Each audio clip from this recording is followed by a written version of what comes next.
नमस्कार मंडळी, मन धागा धागा जोडते नवा या मालिकेच्या आजच्या भागात आज आपण बघणार आहोत. आनंदी अक्कूला सार्थकच्या आवडीनिवडी विचारत असते आणि ही गोष्ट सार्थकने ऐकलेली असते आणि सार्थक वरती येऊन हसत असतो. तितक्यातच सार्थकला रेश्माचा फोन येतो. रेश्मा सार्थकला म्हणते की सार्थक, अरे काय तुला काही वाटतं का, तू माझी पार्टी सोडून निघून गेलास.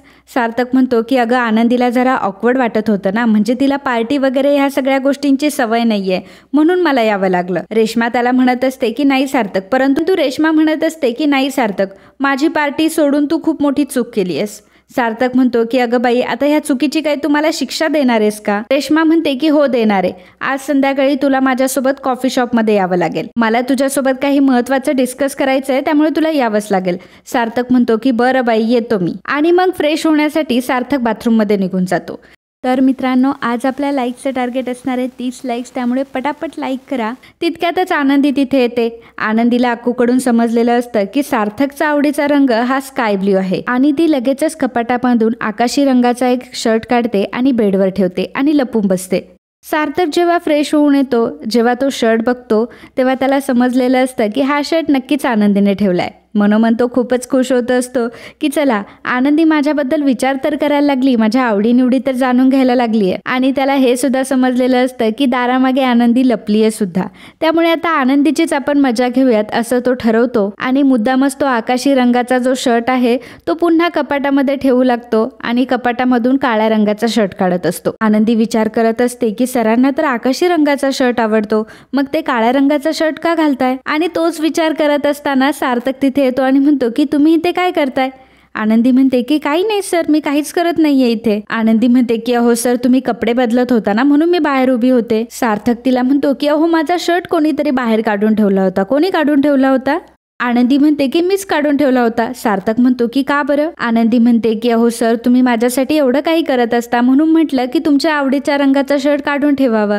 सार्थक म्हणतो की तुम्हाला कसं काय माहिती की हा माझ्या आवडीचा रंग आहे म्हणून. आनंदी बोलून जाते की सर, ते मला अक्कूने सांगितलं. सार्थक हसायला लागतो आणि म्हणतो की तुम्ही अक्कू सोबत माझ्याबद्दल एवढं काही इम्पॉर्टंट बोलत होतात. आनंदी म्हणते की अहो सर, तसं काही नाहीये, मी अक्कू सोबत बोलत होते आणि बोलता बोलता विषय निघाला रंगांचा, तेव्हा तिने मला सांगितलं हे सगळं. सार्थक तिची अजूनच मजा घेत असतं. आनंदी चिडत असते. सार्थक म्हणतो की बरं बरं ठीक आहे. आनंदी म्हणते की सर, तुम्ही एवढे प्रश्न विचारताय, नका घालू बरं, तुम्ही आकाशी रंगाचा शर्ट घाला तुमचा काळ्या रंगाचा. सार्थक म्हणतो की नाही नाही, असं कसं, मी तर आता आकाशी रंगाचा शर्ट घालणार, शेवटी माझ्या बायकोने मला काढून दिलाय. आणि मग खूप आवडीने तो शर्ट घालतो. थोड्या वेळानंतर आनंदी मालतीला फोन करते. त्या दोघींचं बोलणं सुरू असतं. मालती खरं तर टेन्शन मध्ये असते, त्यामुळे आनंदी विचारत असते की आई तुला काय झालंय, तू एवढी का टेन्शन मध्ये आहेस. मालती तिला सांगत असते की अगं मनोजचं काय बिनसले तेच कळत नाहीये.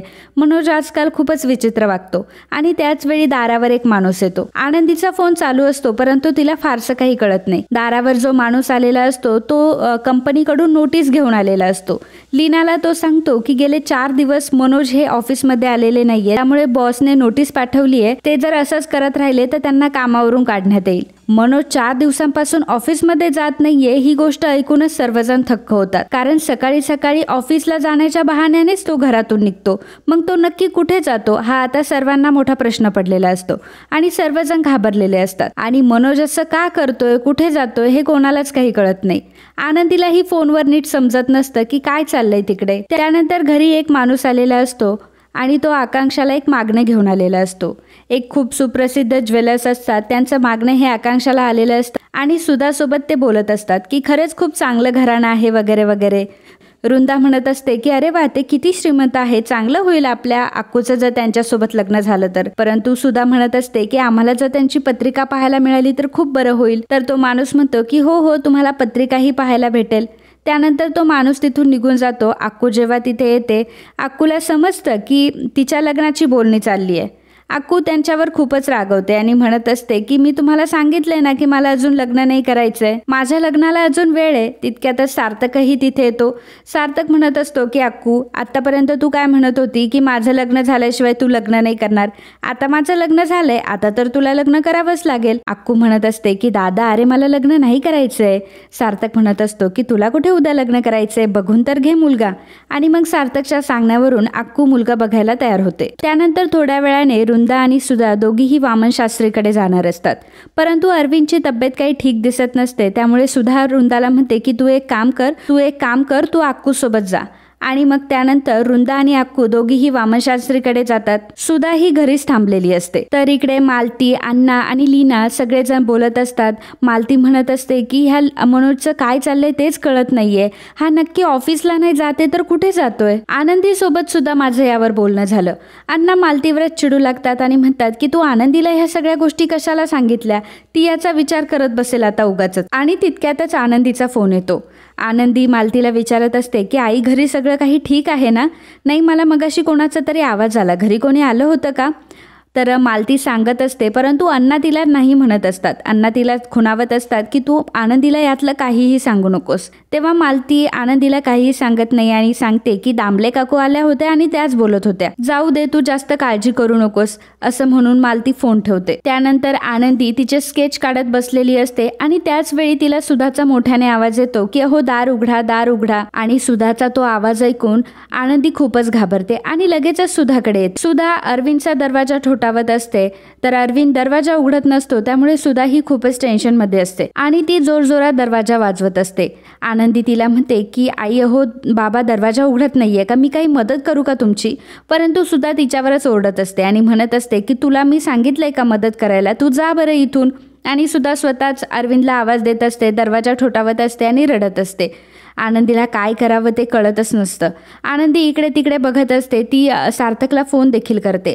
परंतु सार्थक आणि रेश्मा दोघेही कॉफी शॉपला गेलेले असतात. त्यावेळी जेव्हा आनंदीचा फोन येतो तेव्हा रेश्मा सार्थकच्या हातातून फोन हिसकावून घेते आणि म्हणते की आता फोनला अजिबात हात लावायचा नाही आणि फोन बाजूला ठेवून देते. त्यामुळे सार्थकनेही फोन उचललेला नसतो. त्यामुळे आनंदीला खूप टेन्शन आलेलं असतं की आता ही सिच्युएशन हँडल तरी कशी करायची. आनंदी जेव्हा एका खिडकीतून डोकून बघते तेव्हा तिला समजतं की अरविंद हा पेटच्या खाली पडलेला असतो आणि तो बेशुद्ध अवस्थेत असतो.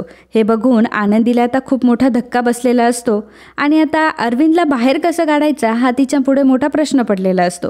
आणि मित्रांनो, आजचा हा भाग इथेच संपतो. पुढील भागात आपल्याला पाहायला मिळणार आहे सार्थकने आनंदीसाठी गजरा आणलेला असतो आणि तो आनंदीला म्हणतो की खरं तर मी तुमच्यासाठी गजरा घेऊन आलोय आणि तुम्ही जर हा गजरा माळला ना तर मला खूप आनंद होईल. आणि तो आनंदीला सांगतो की बाय द वे हा जादूचा गजरा आहे. हा गजरा फक्त आनंदी आणि सुखी असणाऱ्या माणसाला शोभून दिसतो. तेव्हा आनंदी मात्र सार्थककडे बघून हसत असते.